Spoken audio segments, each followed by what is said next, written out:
Hello everyone, today we will learn class 6 chapter of history, the Mauryan Empire. Link for notes have been given in the description box, you can refer that for more clarity.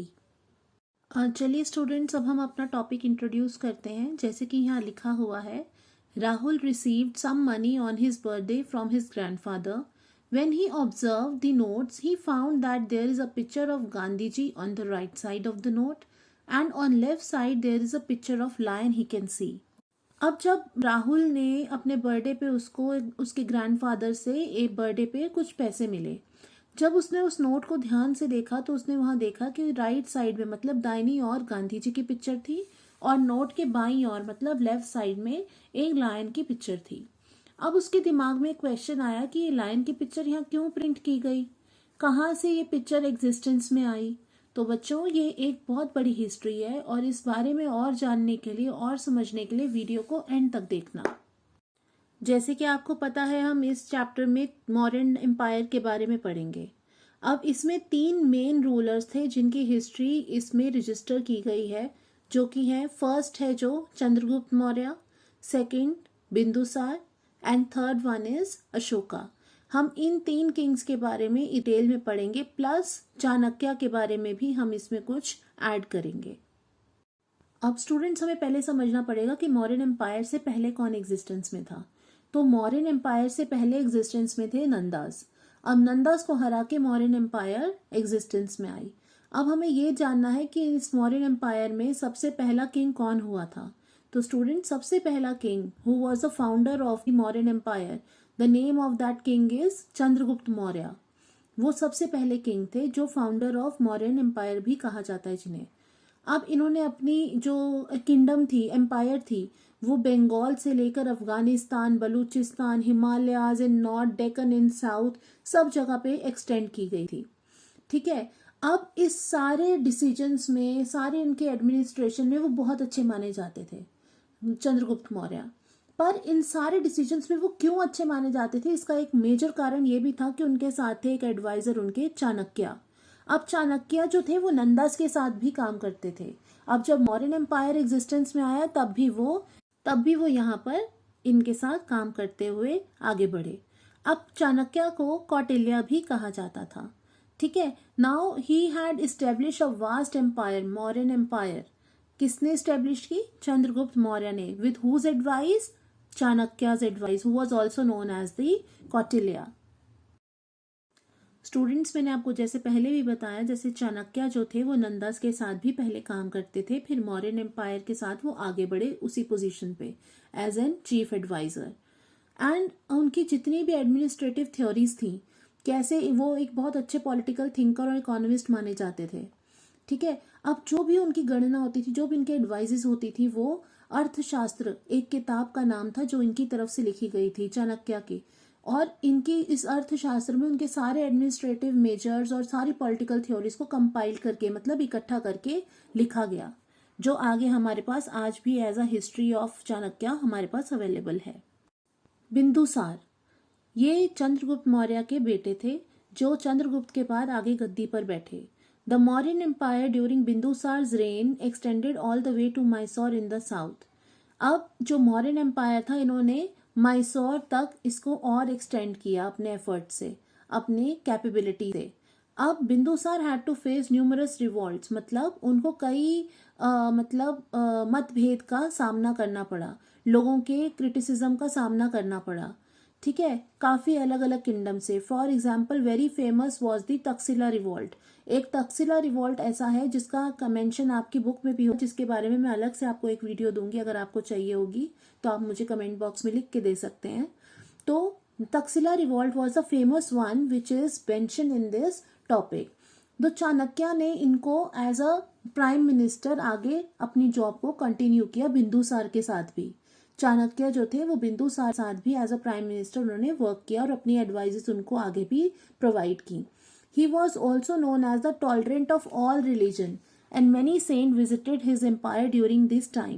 अब बिंदुसार एक ऐसे राजा थे जो सारे धर्मों को equally respect करते थे और वो अलग अलग धर्म के बारे में जानने के लिए बहुत उत्सुक रहते थे। इसलिए इनके रेनिंग पीरियड में, इनके राज्य के टाइम पे, इनके राज के टाइम पे काफ़ी सारे फॉरेन इन्वेडर्स भी आए, फॉरेन विजिटर्स आए, सेंट्स आए, जिन्होंने यहाँ पर रहे, यहाँ के बारे में जाना और अपने फॉरेन अकाउंट्स में उन चीज़ों के बारे में अपना अकाउंट भी दिया। मीन्स अपनी बुक में उसको मेंशन किया कि कैसा उन्होंने एक्सपीरियंस यहाँ पे गेन किया था, कैसा एक्सपीरियंस उन्होंने यहाँ पे पाया था। Ashoka and Kalinga War. In this slide we will learn about Ashoka and about the Kalinga War. अब अशोका कौन थे पहले ये जानना जरूरी है। वो बिंदुसार के बेटे थे, ठीक है। अब ये इनको अशोका द ग्रेट भी कहा जाता था। क्यों कहा जाता था? बिकॉज ऑफ हिज डीड्स, जो उन्होंने काम किए अपनी एम्पायर को और स्ट्रांग बनाने के लिए, इसलिए उन्हें अशोका द ग्रेट भी कहा जाता था। और वो बहुत एम्बिशियस रूलर थे, उनकी मिलिट्री स्ट्रेंथ बहुत स्ट्रांग थी।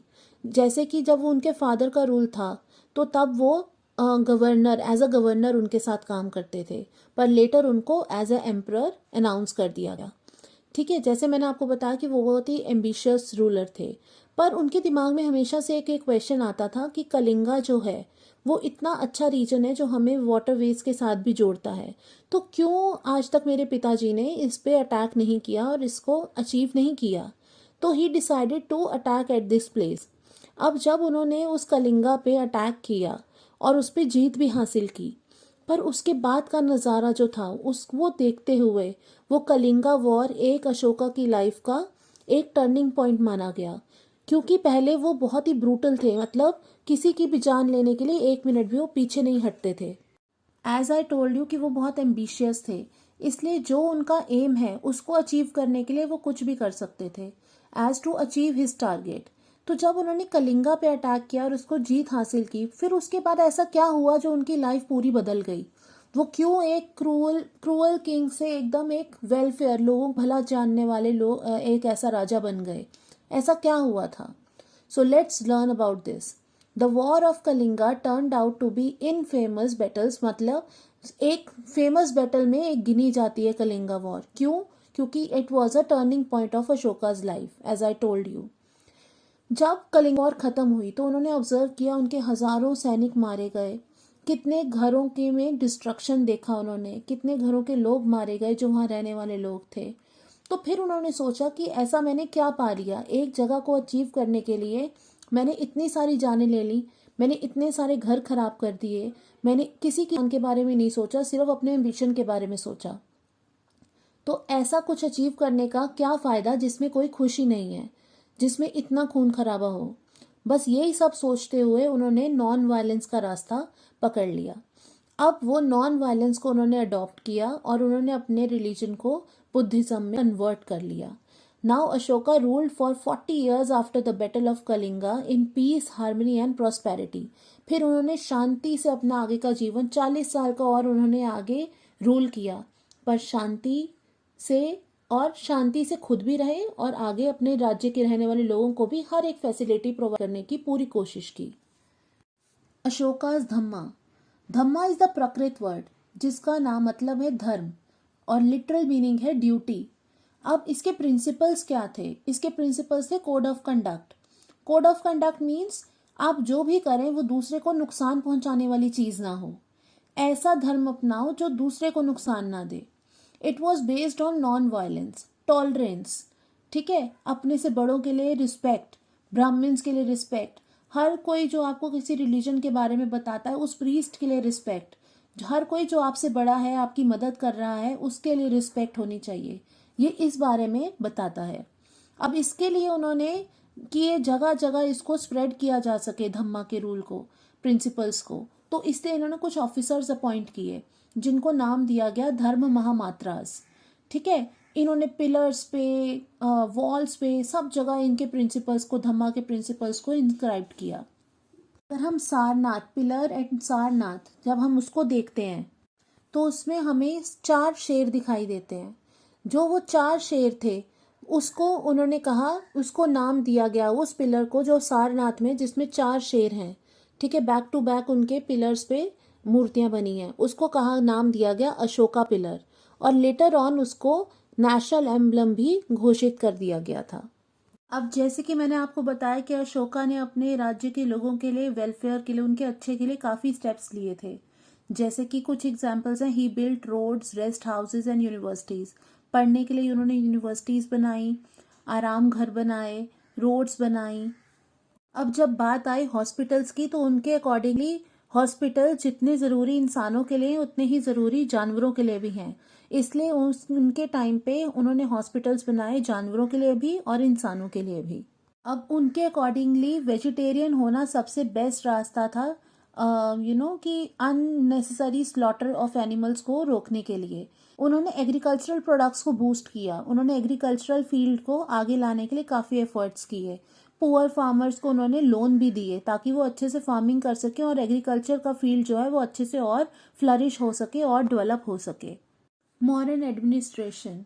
अब मॉडर्न एडमिनिस्ट्रेशन के अंडर ये जो एम्पायर थी 4 हिस्सों में, 4 प्रोविंसेस में डिवाइड की गई और चारों प्रोविंसेस का हेड बनाया गया प्रिंस को, कुमार को।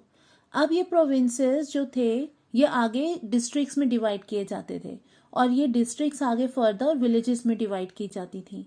अब इनमें कई कई मिनिस्टर्स असिस्टेंट्स के लिए अपॉइंट किए जाते थे उनको हेल्प आउट करने के लिए। अब मेजरली काम क्या होता था इनका? द रिव्यू ऑफ लैंड, एक रिव्यू चार्ट रेडी रखना, अपडेट रखना, maintenance of law and order and collection of taxes, कहाँ से पैसा आएगा, कहाँ खर्च होगा, ये सब हिसाब रखना। At the village level the headman look after the land records, किसकी ज़मीन पे क्या क्रॉप उगाया जा रहा है, कितने एरिया में कौन सी चीज़ उगाई जा रही है, बाकी के हिस्से में क्या उगाया जा रहा है, अगले साल उसने किस चीज़ की कल्टीवेशन की, इस साल ये ज़मीन इसके नाम थी, अगले साल ये ज़मीन किसके नाम पे शिफ्ट हुई, कन्वर्ट हुई, इसका क्या रीज़न था। इन सब चीज़ों को अपडेट रखने का काम एट विलेज लेवल होता था हेडमैन के थ्रू। अब हम बात करेंगे आर्ट एंड आर्किटेक्चर की। इस टाइम पे आर्ट एंड आर्किटेक्चर को काफ़ी इंपॉर्टेंस दी गई। कई पिलर्स बनाए गए जिसपे, जैसे कि मैंने आपको बताया, कई पिलर्स ऐसे बनाए गए जिसपे धम्मा के प्रिंसिपल को इंस्क्राइब्ड किया गया। अशोकन पिलर जिसके बारे में हमने बात की, जिसमें 4 लाइन्स का मूर्ति बनाई गई जो सारनाथ में है, 4 lion position back to back supporting the dharma known as Ashoka Chakra. This has been chosen as a national emblem of India also and it is also found in our national flag. So ये सब चीज़ें, हमारी चीज़ें जो कहाँ से आई, इस मॉडर्न डायनेस्टी ने हमें कई ऐसी चीज़ें दी जो आज भी हमारी कंट्री में एग्जिस्ट करती हैं। Last topic of this chapter is decline of the Mauryan empire. Decline means कैसे अंत हुआ इस मौर्यन एम्पायर का, क्या रीजंस थे जो इस एम्पायर का अंत हुआ। जैसे कि इन्होंने कहा कि यहाँ पे कई कारण थे जो इसका रीजन बने इसके डिक्लाइन का। Successive years of age were not powerful, जो सक्सेसर्स बने, जो आगे राजा बने, वो उतने पावरफुल नहीं थे। एक तो एम्पायर इतनी ज़्यादा एक्सटेंड कर दी जा चुकी थी कि उसको हैंडल करना नामुमकिन होता जा रहा था, बहुत मुश्किल होता जा रहा था रूलर्स के लिए। और जो एडमिनिस्ट्रेटिव मशीनरी थी वो सेंट्रलाइज्ड हो गई थी, तो हर चीज़ों को मेंटेन करना बहुत डिफ़िकल्ट था। इतना बड़ा राज्य था, उसको एक जगह से सेंट्रलाइज्ड डिसीजंस लेना बहुत मुश्किल होता जा रहा था। After the death of Ashoka many distance provinces broke away, कई जो प्रोविंसेस थे वो टूट गए और फॉरेन इन्वेडर्स भी हमारी कंट्री में आ गए और उन्होंने अटैक करके कई एरियाज को कॉन्कर भी किया। कई इंटरनल रिवोल्ट्स भी हुए, जैसे कि जो अंदर के जो चीफ्स थे, उनके जो सिस्टम में, एडमिनिस्ट्रेटिव सिस्टम में जो चीफ थे, उनमें ही खुद में ही इतना रिवॉल्ट्स हो गए कि वो आर्मी बट गई। जहाँ यूनिटी टूटी वहाँ पे उस चीज़ का अंत होना निश्चित है। तो यही कुछ कारण थे जो मौर्यन एम्पायर के डिक्लाइन का बड़ा कारण बने। If you like my video, please like and subscribe my channel. Thank you.